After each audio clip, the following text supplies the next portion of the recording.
Marking in the A or general in the A the same.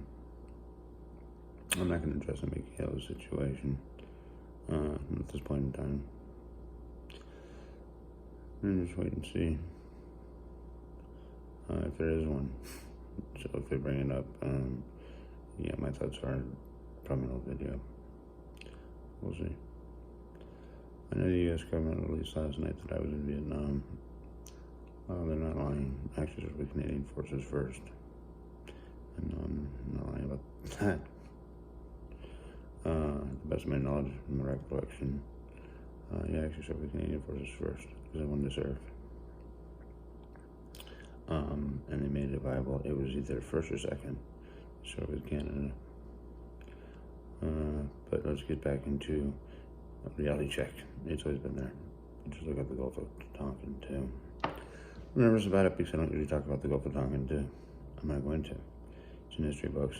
Yes, my name's in there. Enough said.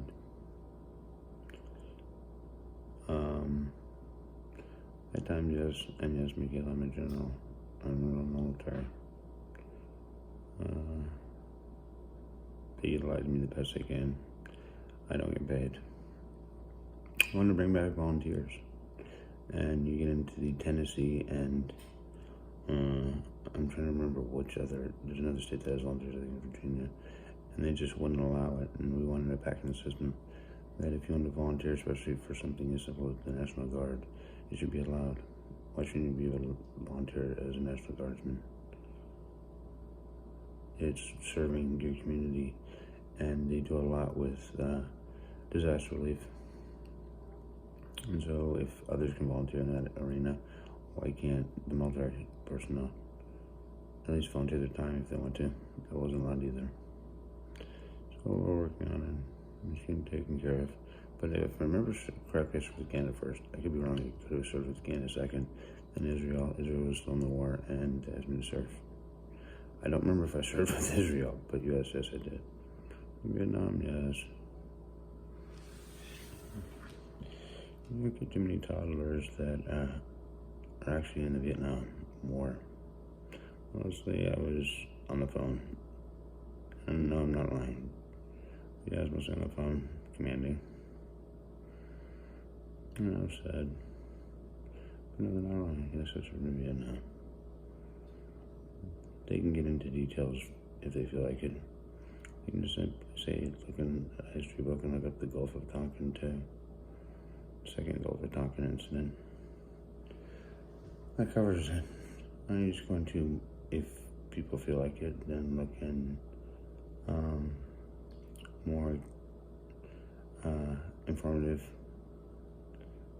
versions of what transpired, usually in the base history books that people read in school. It just says the Gulf of Tonkin 2 occurred. Similar to the Gulf of Tonkin 1, these are the individuals that were captured. And that's it. Marking Yeh signing off. Same as General Yeh. Oh, I'm supposed to, yes, I'm a captain. Auxiliary Police Department. That's what I do during my free time. Yes, me get like all these jobs. I do some that serve my community, my government, to the best of my abilities, and I do some that pay plenty of money. And that's how I accomplish everything. That's it. Quick band-aid, quick, fast discussion over. Doesn't need to be brought up all the time. But that's onto this. That's why I don't usually wear a uniform. I couldn't. Because what are you going to do with a 50-year-old walking around with a Vietnam ribbon on their chest and on their flash? And yes, it goes on my flash. That's the first war I served. Southeast Asia ribbon. I've got my Desert Storm. I was about to say flash whoops. No, making that one. I've got my Desert Storm ribbon as well, which is Operation Desert Storm. I've got my Desert Shield in Afghanistan, which I don't know if they've issued the ribbon yet. to get on this. If they haven't, I haven't seen any around me, but yes, I have that ribbon. It covers both, yes. I was supposed to get a special one for single-handedly handling. That's why it's tongue twister. And pause for a second. Handling Battlefront America and anti-terrorism at home. They promised me that's what I get out of it. And it should cover everything. Marketing Day signing off. Thanks. Bye.